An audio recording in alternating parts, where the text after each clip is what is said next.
Hi there, I'm Desiree, and I'm really happy to be here today with professional dancer Melissa Panetta. Hi, Melissa. How are you doing? Hi, I'm good. How are you? Good. Nice to see you. And I'm in Vancouver today, and you're in Toronto. That's right? Yeah. Yeah. Awesome. And the reason I want to connect with you today, I'll just let the viewers know that I worked with you first at SFU as your contemporary dance teacher in the BFA program. And that was a while ago now. That was probably a good 4 years ago at least. And it's been so fun just seeing your transition of moving from being a student to being a professional and just getting all those skills that you need to really thrive in a professional dance setting. Super proud of you. It's amazing what you've done, and you just really have all those components that a professional dancer needs. The artistry, the mastery of technique, and then also the drive and persistence to continue going even though there's obstacles that might come and go along our path. And so what I wanted to talk about today was your transition from student to becoming professional, because you're so fortunate that you have received a contract with a recognized dance company right out of school. So you literally only have like a few months transition from graduating with your BFA to working with the dance company. So congratulations getting that Thanks. contract. So did you always know that you wanted to be a professional dancer? Yeah, I always knew I wanted to do something with dance regardless, because it is my passion, and I've known that for such a long time. Just because I've dedicated pretty much my whole life to dance, and I've loved it ever since I was like 5 years old. So I definitely knew that I wanted to be dancing. I didn't know if I wanted to be dancing with a company or not, or teaching or choreographing, but yeah, I'm really excited to start this new chapter in my life and perform and dance with a company. So yeah. That's amazing. And did you think about other careers in dance too? Because I know that often we think about being with a company, but there's other avenues that other people follow too, like teaching, getting involved in education on different levels, maybe managing a dance company or administration. Did you think about those other avenues too? Yeah, I definitely thought about what I could do with dance. I do love teaching. That's also another passion of mine. So I would love to do that as well. But there's something about being on stage that's my number one passion. So kind of led me in the right direction. Yeah, that's amazing. And I do think if you really follow your heart, that wonderful things do happen. What are some of the sort of blocks that have come up for you, like as you've proceeded to follow your heart and your passion to performing? Yeah, especially with dance, you get so many blocks because of, I think like the number one block that I've gotten was self-doubt, and just because you go to so many auditions and the outcome's not always how you expect it to be.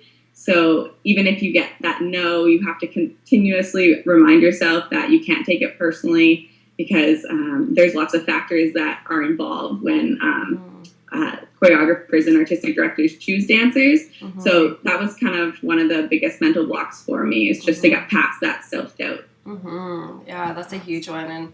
And I think that it kind of never goes away. And on one hand, it's good because it sort of brings us into ourselves and sort of question things in a good way as an artist, because we want to be intelligent about all our choices, right? So, but yeah, that is a good sort of indicator that there's something to kind of look into there. But underneath that, I think what's so great about you is you do have like an undercurrent of confidence in a humble kind of way. It's not boastful. It's not like, I'm amazing. But there's just like a knowing inside of you that you were meant to do this. Yeah, it's just kind of my passion, and if you really believe that that's what you want to do, you kind of have to put yourself out there. So. Mm-hmm. And with the audition thing, I think there's sort of two routes to go, because I've had the pleasure of working with you in the last couple of years on two different levels as a student, but then transitioning to working with me in my professional work too. I hired you to do a contract with me in a piece called Submerge, which was great. Had such a wonderful time working with you.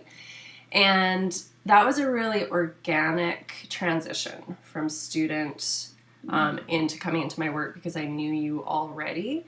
And I think that's often the case, that we make those connections as well as dancers, and then it builds into something as opposed to just doing a cold call kind of an audition. Yeah, it's really important to have connections in the dance industry, because a lot of the time that's what gets you the job is that connection. So it's really important when you're in school or when you're training to just make as many positive connections as you can, and hopefully that can lead you to something in the future. And so it was such a great experience and amazing opportunity to work with you. And I'm so thankful for that opportunity, because it was such a smooth transition from school and training into the professional industry. So that was a great opportunity and experience for me, and I'm really grateful for that. Yeah, it was such a pleasure. And one of the things we did when you were in the Catalyst program that I think is nice for people to know about ahead of time, maybe if you're watching this and you're in a first year of your training program and you're thinking about the training, which is so important, the mastery, and maybe you're not thinking about how you're going to get the job yet. Maybe you can see the vision of the job, but that, like you're saying, the transition, like how do you actually get the job, is something to start considering. Yeah. And in Catalyst, that's one of the things we did. So creating the website together and starting to plan the audition tour, where you're going to go, what's the best fit, all those kinds of things, getting your reference letters and all that support material together. So that is something to consider if you're a young dancer sort of moving your way into the professional industry. So you're such a good example of that, which is why we're talking today. So do you want to talk a little bit about the company that you're going to be working with? Sure. I'm really excited to be working with a company in Chicago called Thodos Dance Chicago. And it's a contemporary, modern-based company. It's going into its 25th year this year, actually. So I'm really excited to be a part of that. And yeah, it's downtown Chicago, and they have a lot of things planned for us this upcoming season. We're going to South Dakota, we're going to Arizona, and we're doing a couple of tours in Chicago itself. So I'm really excited, and I'm looking forward to starting a new chapter in my life with them. So yeah, just exciting things happening. Yeah, that's so amazing. And so why Thodos? Like, how did that come about? Yeah, so this past year, as you know, I've been to quite a lot of auditions. I went all through Canada and a couple in the States. And it's really, when you go to auditions, you're kind of auditioning the company as well. So some of the auditions I went to, I didn't really fit with the company, I guess you could say. My style didn't really mesh with them. So that was a big factor when choosing a company to be with. And when I went to Thodos, I found the styles of dance that they were auditioning were kind of close to how I dance, and I found it was a really good atmosphere there, and it was just super positive, and all the dancers were really really nice, and I'm really excited to work with them in the future. So hopefully that goes, yeah. Yeah, it sounds like it's just meant to be. It's amazing. And so I know that you've been working really hard to make this connection with this American company in terms of the logistics of that, because it can be challenging to cross borders here between Canada to the US. And can you just talk a little bit about that part of the journey? Sure, yeah. That's definitely a big factor to consider, because when you move to a different country and you start working there, there's you have to get a work visa. So that's one of the requirements, and that's a pretty big process. So I think if you're interested in maybe working in the States or another country overseas, that's definitely something that you need to consider and start planning beforehand. So then you're all prepared and it's not a worry in the future. So that's definitely something that if you're considering if any dancers considering, you wanna look into that. Mm-hmm. But it's not a limiting factor because you didn't see that as a big roadblock. You just kind of kept going with it. Working once you got the contract, you worked with a company to make sure everything was harmonious from their end, and you succeeded. You did all the work, all the steps that were necessary, and you got the visa, and it's all working out so perfectly. So I like that you're also a model for success in that way too. So with the visa, I know that you worked with an agency to help you. Can you just talk a little bit about that?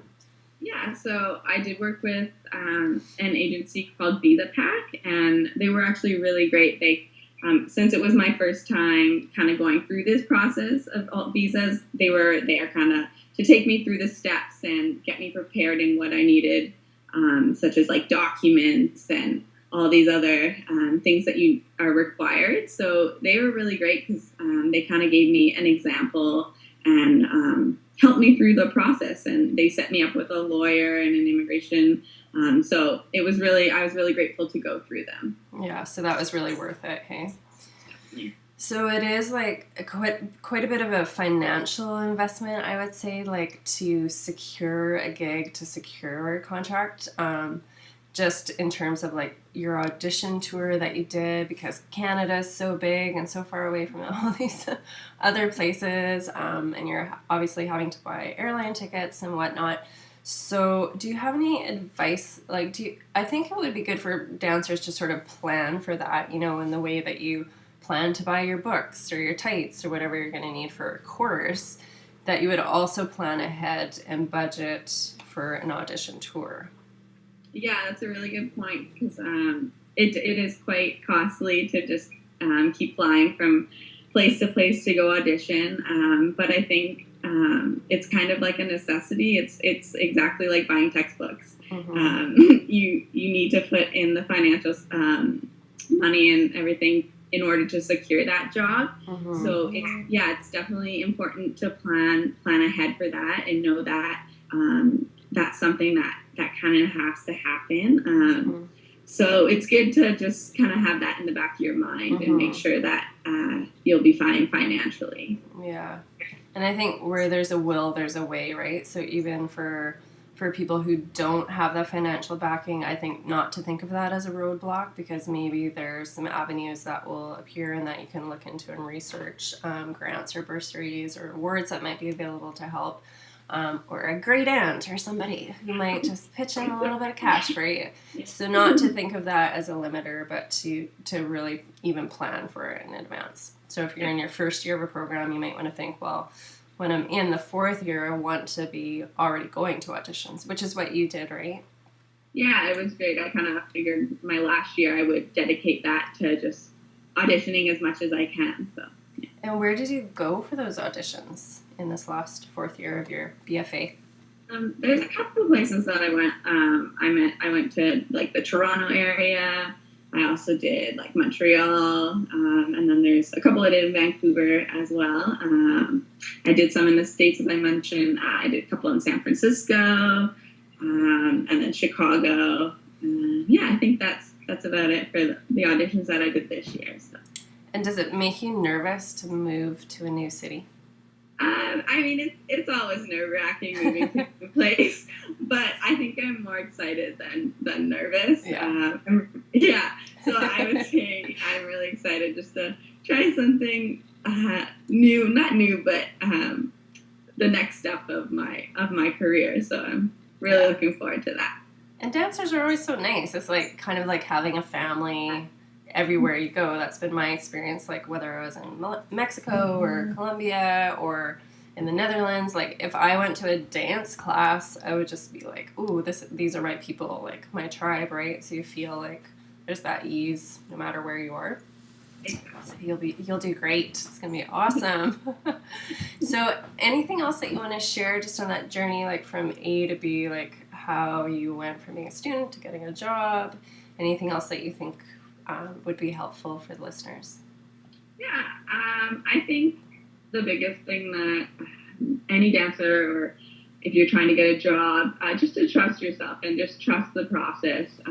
If you don't get the first job, it's not a huge deal. I mean, it's always a learning process. So even if you don't get the job after the audition, you learn something about yourself. I know personally, going to all these auditions, I didn't get them all, but I learned about myself through that process. Mm-hmm. So just going to auditions and trusting yourself and just trusting the process, and I think it will lead you in the direction that you want to be in. Yeah, it almost like helps you fine-tune your focus in a way from exposing yourself to all those different organizations. Yeah, there's so much benefit in that. And I remember taking a class from an Ailey dancer, this amazing man, and he shared this story where he said he auditioned 6 times before he got into the company, and he just kept taking class with them. He would go to an audition, they would say no, then he would go again. And that is hard. Like, what if he didn't go that 6th time? What if he gave up after the 5th time? Yeah. So it's like kind of that getting knocked down, and then you go again. Like when you really want something that bad, you just keep going at it. And if there is one company that you think you're a perfect fit with, maybe they just don't have the space for you now, but they might in the future. So to keep at it. It's so important. Yeah, that's really, really important. Yeah. Well, it's going to be so fun to follow your journey with Thodos. And we'll put a link below the video so people can check out the company and check out their work. And I hope you're bringing a big winter jacket. That is a big change from Vancouver to Chicago. Yeah, definitely a big adjustment. But okay, got my winter coat back. So. Yeah, awesome. Okay, great. Thanks, Melissa. So nice to talk with you today. Thanks for sharing your journey. Yeah, thank you. It was a pleasure. Okay, see you later. Bye. Bye.